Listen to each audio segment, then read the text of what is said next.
নমস্কাৰ, কি খবৰ? মই নিৰঞ্জন বৰা। মোৰ ইউটিউব চেনেল নিৰঞ্জন বৰালৈ আপোনালোক সকলোকে স্বাগতম জনাইছোঁ। পুনৰ BSF বৰ্ডাৰ চিকিউৰিটি ফ'ৰ্চৰ ফালৰ পৰা কিছুমান গ্ৰুপ বি আৰু চি পোষ্ট আহিছে। তাত কোনে কোনে এপ্লাই কৰিব পাৰিব, বয়স কিমান লাগিব, কোৱালিফিকেশ্যন কিমান লাগিব, এপ্লিকেশ্যন ষ্টাৰ্ট কেতিয়াৰ পৰা ষ্টাৰ্ট হ'ব, ফুল ডিটেইলি ভিডিঅ'টো A to Z আলোচনা কৰিম। ভিডিঅ'টো আৰম্ভ কৰাৰ আগতেই মোৰ চেনেলটো যদি আপোনালোকে এতিয়ালৈ ছাবস্ক্ৰাইব কৰিছে তেন্তে বহুত বহুত ধন্যবাদ, আৰু যদি ছাবস্ক্ৰাইব কৰা নাই তেন্তে ছাবস্ক্ৰাইব কৰি কাষতে থকা বেল আইকনটো প্ৰেছ কৰি অল কৰি থৈ দিব। তেতিয়াই মই এনেধৰণৰ গুৰুত্বপূৰ্ণ ভিডিঅ'সমূহ আপলোড দি থাকিলে তাৰ নটিফিকেশ্যন পাব আৰু ভিডিঅ'সমূহ কণ্টিনিউ চাই থাকিব পাৰিব। আহক এতিয়া আমি ভিডিঅ'টো আৰম্ভ কৰোঁ। Government of India, ministry of home affair, direct general border security force BSFৰ ফালৰ পৰা পোষ্ট আহিছে। আপোনালোকৰ শ্বৰ্ট এডভাৰটাইজমেণ্টখন আহিছে বৰ্তমান। আপোনালোকৰ যেতিয়া এপ্লাই ষ্টাৰ্ট হৈ যাব তেতিয়াৰ পৰা আপোনালোকৰ ফুল নটিফিকেশ্যনখন আহি যাব। এতিয়া শ্বৰ্ট নটিফিকেশ্যনত কি কৈছে আমি চাই লওঁ আহক ডিটেইলি। Short advertisement for recruitment on various group B and group C post. মই আগতে কৈছোঁ গ্ৰুপ বি আৰু গ্ৰুপ চি পোষ্ট আহিছে। BSF water wing direct entry exam 2024, মানে ৱাটাৰ উইঙৰ হয়, মানে এইখিনি টেকনিকেল পোষ্ট। আপোনালোকে নৰ্মেল কেণ্ডিডেটে এপ্লাই কৰিব পাৰিব নোৱাৰিব, আমি আগলৈ চাই যাওঁ, তেতিয়া গোটেইখিনি কথা গম পাম। তাৰ পোষ্টখিনি চাই লওঁ। পোষ্টখিনি আপোনালোকৰ SI master, SI engine driver, SI workshop, SI head constable master, head constable engine driver, আৰু আপোনালোকৰ ক'ত কিমানটা পোষ্ট আছে মই কৈ নাযাওঁ, ভিডিঅ'টো বহুত দীঘলীয়া হৈ যাব। এই নটিফিকেশ্যনখন মই তলত ডেছক্ৰিপশ্যনত দি থওঁ, আপোনালোকে ক'ত কিমানটা কোনটো কেটেগৰীত কিমানটা পোষ্ট আছে গোটেইখিনি আপোনালোকে গৈ নিজে এবাৰ ভালদৰে পঢ়ি চাই ল'ব। Head constable workshop mechanical, diesel, petrol ইঞ্জিনৰ আহিছে পোষ্ট। আৰু head constable workshop electrician, head constable workshop AC technical, মানে AC টেকনিকেল। তাৰপৰা head constable workshop electrician, head constable workshop mechanic, head constable workshop carpenter, head constable workshop plumber, আৰু এইটো main আমাৰ সকলোৰে এইটো ফ'কাছত থকা পোষ্ট হ'ল কনষ্টেবল ক্ৰেৰ, CREW ক্ৰেৰ। তাতে যথেষ্ট সংখ্যক পোষ্ট আছে, টোটেল 162 মান পোষ্ট আছে। আপোনালোকৰ ইয়াৰ পিছতে আমি পোষ্টখিনি আপোনালোকে ক'ত কিমানটা আছে মই ইমানটা কৈ থকা নাই, আপোনালোকে নটিফিকেশ্যন তলত ডেছক্ৰিপশ্যনত দি থ'ম, আপোনালোকে ভালদৰে এবাৰ পঢ়ি চাই ল'বগৈ তাত ক'ত কিমানটা পোষ্ট আছে, তেতিয়া ভালদৰে ডিটেইলি গম পাই যাব। আৰু পে স্কেলটো ৰাখিছে, যিখিনি আপোনালোকৰ গ্ৰুপ বি লেভেলৰ পোষ্ট, আপোনালোকে যেনেকৈ SI master, engine driver SI আৰু আপোনালোকে SI পোষ্টকেইটা মানে আপোনালোকে ধৰি লওক 35,400 পৰা পে স্কেলটো ষ্টাৰ্ট হৈ যাব। বেছিক চেলাৰীটো লাষ্টটো হ'বগৈ 1,12,400 টকা, লেভেল 6ত হ'ব। আৰু হেড কনষ্টেবলৰ পোষ্টখিনি হ'ব আপোনালোকৰ গ্ৰুপ 25,500 পৰা 81,100 টকা পে স্কেল হ'ব, লেভেল 4 লেভেলত আপোনালোকৰ হ'ব। আৰু যিটো কনষ্টেবল কেৰ, এইটো আমি 10 পাছ কৰি যিহেতু এপ্লাই কৰিব পাৰিম, তাত আপোনালোকৰ দৰমহাটো ৰাখিছে 21,700 পৰা 69,100লৈকে হেৰি আপোনালোকৰ পে স্কেলটো ৰাখিছে। তাৰপৰা এজ লিমিটটো চাই লওঁ। এজটো কৈছে SI মাষ্টাৰৰ কাৰণে বিটুইন 22 to 28, মানে 22 to 28লৈকে আপোনাৰ জেনেৰেল কেণ্ডিডেট। আৰু SC ST যদি পোষ্ট আছে আপোনালোকৰ নটিফিকেশ্যন ভালদৰে চাই ল'ব। তাত আপোনালোকৰ SC ST 5 বছৰ, OBC হ'লে 3 বছৰ এজ ইলেকশ্যন পাব। SI ইঞ্জিন ড্ৰাইভাৰৰ কাৰণে একেই 22 পৰা 28। SI হেড কনষ্টেবল মাষ্টাৰৰ কাৰণেও আপোনালোকৰ 20 পৰা 25 বছৰলৈকে ৰাখিছে। হেড কনষ্টেবল ইঞ্জিন ড্ৰাইভাৰৰ কাৰণেও 20 পৰা 25 বছৰ। তাৰপিছত আপোনালোকৰ হেড কনষ্টেবল ৱৰ্কশ্বপৰ কাৰণেও 20 বছৰ পৰা 25 বছৰ, আৰু কনষ্টেবল কেৰৰ কাৰণে 20 পৰা 25, আৰু লগতে আপোনালোকৰ SC ST 5 বছৰ এজ ইলেকশ্যন পাব, আৰু OBC হ'লে 3 বছৰ এজ ইলেকশ্যন পাব। তাৰপিছত এডুকেশ্যন কোৱালিফিকেশ্যন মষ্ট ইম্পৰ্টেণ্ট এই কথাখিনি চাই লওঁ আহক।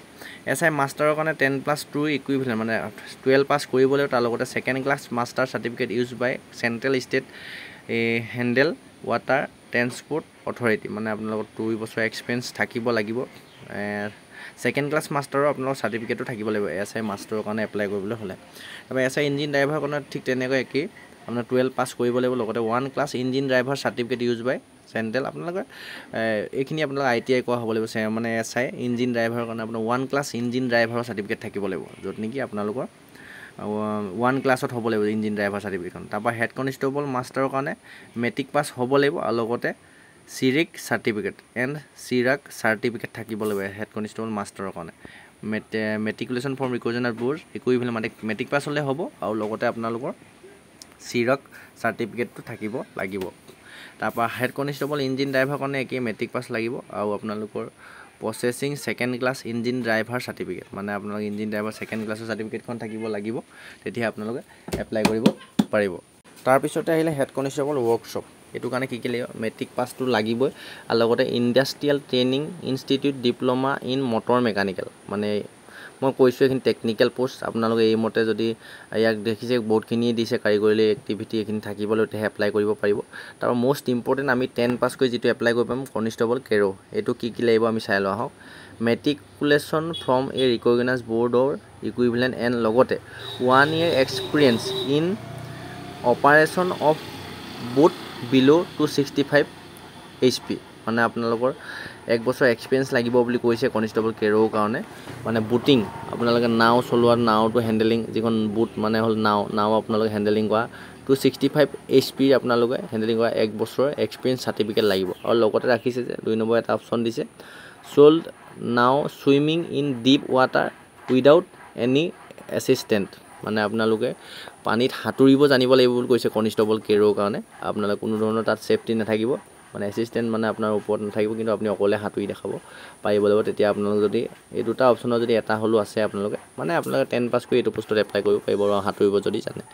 তাৰপৰা এপ্লিকেশ্যনটো আপোনালোক একচেপ্ট হ'ব অনলাইন মাধ্যমত হ'ব লাষ্ট ডেট অফ এপ্লিকেশ্যন আপোনালোকৰ বৰ্তমানলৈকে এপ্লাই ষ্টাৰ্ট হোৱা নাই আগলৈ চাই যাওঁ কেই তাৰিখৰ পৰা এপ্লাই ষ্টাৰ্ট হ'ব এখন শ্বৰ্ট নটিফিকেশ্যনখনে বৰ্তমানলৈকে আহিছে 30 দিনলৈকে আপোনাৰ এপ্লাই চলি থাকিব যেতিয়াৰ পৰা এপ্লাই ষ্টাৰ্ট হ'ব তাৰপিছত আপোনালোকৰ চাই লওক এইয়া 5 নম্বৰ নোট 5টোত চাই লওক এপ্লিকেশ্যনটো ষ্টাৰ্ট হৈছে 1 তাৰিখ 7 মাহ 2024 মে জুন জুলাই মাহৰ 1 তাৰিখৰ পৰা আপোনালোকে এপ্লাই ষ্টাৰ্ট হৈ যাব 2024 জুলাই মাহৰ 1 তাৰিখৰ পৰা আপোনালোকে এপ্লাই ষ্টাৰ্ট হ'ব 1 তাৰিখ 7 মাহ 2024 অৰ্থাৎ জুলাই মাহৰ 1 তাৰিখৰ পৰা এপ্লাই ষ্টাৰ্ট হ'ব আৰু লাষ্ট ডেট 30 দিনলৈকে মানে জুলাই মাহৰ 30 তাৰিখলৈকে আপোনালোকে এপ্লাই কৰি থাকিব পাৰিব তাৰ এজ লিমিটটো দেখিছে SI master SI engine driver ইত্যাদি কাৰণে 22 পৰা 28 লৈকে ৰাখিছে আপোনালোকৰ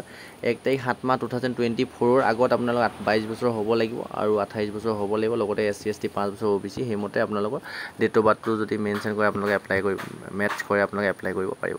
বাকীখিনি কাৰণে একেই মই আগত কৈছোঁ ইতিমধ্যে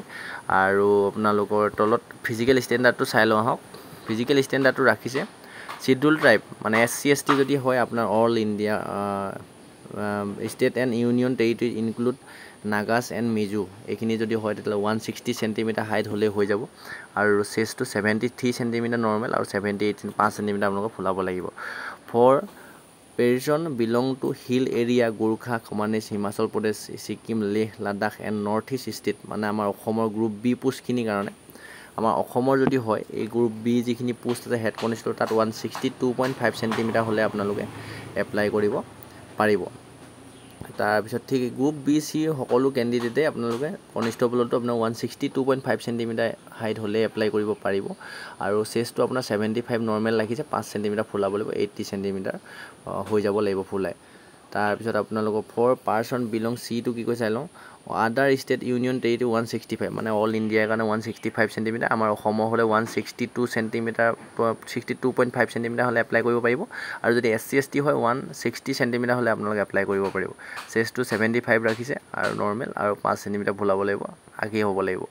তাৰপিছত এপ্লিকেশ্যন ফিজটো গ্ৰুপ বি পোষ্টৰ কাৰণে 200 টকা ৰাখিছে আৰু গ্ৰুপ চি কনষ্টেবল পোষ্টৰ কাৰণে আপোনালোকে 100 টকা হেড কনষ্টেবলৰ কাৰণে 100 টকা এপ্লিকেশ্যন ফিজ হ'ব আৰু যদি SI ইঞ্জিন ড্ৰাইভাৰ সেইবিলাকৰ SI বিলাকত এপ্লাই কৰিলে আপোনালোকৰ 200 টকা এপ্লিকেশ্যন ফিজ হ'ব আৰু SC ST কেণ্ডিডেট আৰু এক্স ছাৰ্ভিচমেনে কোনো ধৰণৰ এপ্লিকেশ্যন ফিজ কাটিব নালাগে এইটোৱে দেখিছে শ্বৰ্ট নটিফিকেশ্যনটো আহিছে বৰ্তমানলৈকে যেতিয়া এপ্লাই ষ্টাৰ্ট হ'ব সেইদিনাই নিশ্চয় ফুল নটিফিকেশ্যন অফিচিয়েল ৱেবছাইট আহি যাব তেতিয়া আপোনালোকে চেনেলটো ছাবস্ক্ৰাইব কৰি ৰাখিব যিদিনাই এপ্লাই ষ্টাৰ্ট হয় তেতিয়াই মই আকৌ এটা ভিডিঅ' প্ৰস্তুত কৰি বনাই দিম আপোনালোকৰ কাৰণে সেইবাবে চেনেলটো ছাবস্ক্ৰাইব কৰি ৰাখিব তাৰ উপৰিও এই ভিডিঅ'টো আপোনাৰ লগৰ বন্ধু বান্ধৱী দাদা বাইদেউ সকলোলৈকে শ্বেয়াৰ কৰিব যিহেতু বয়সো যথেষ্টখিনি দিছে আপোনালোক যদি এইমতে ইলিজিবল হয় তেন্তে এই পোষ্টটোৰ প্ৰতি যদি ইণ্টাৰেষ্টেড হয় এপ্লাই কৰোঁ বুলি যদি ভাবে এপ্লাই কৰিব পাৰিব আৰু চিম্পল 10 পাছ কৰিলে আপোনালোকে ট্ৰাই কৰি চাব পাৰে কনষ্টেবল কেৰো পোষ্টটোত এপ্লাই কৰিব পাৰে তাত যিহেতু চিম্পল 10 পাছ 1 বছৰ এক্সপিৰিয়েঞ্চ ৰাখিছে ডিজায়াবল আৰু লগতে সাঁতুৰিব জানিলে হ'ল আপোনালোকে এপ্লাই কৰিব পাৰিব আৰু পোষ্ট বাঢ়িবও পাৰে কমিব পাৰে ইয়াত টেণ্টেটিভ বুলি লিখা আছে বৰ্তমান যিহেতু আপোনালোকৰ বাঢ়িও যাব পাৰে কম দেখি পোষ্ট এপ্লাই নকৰাকৈ নাথাকিব নজৰে নিশ্চয় এপ্লাই কৰিব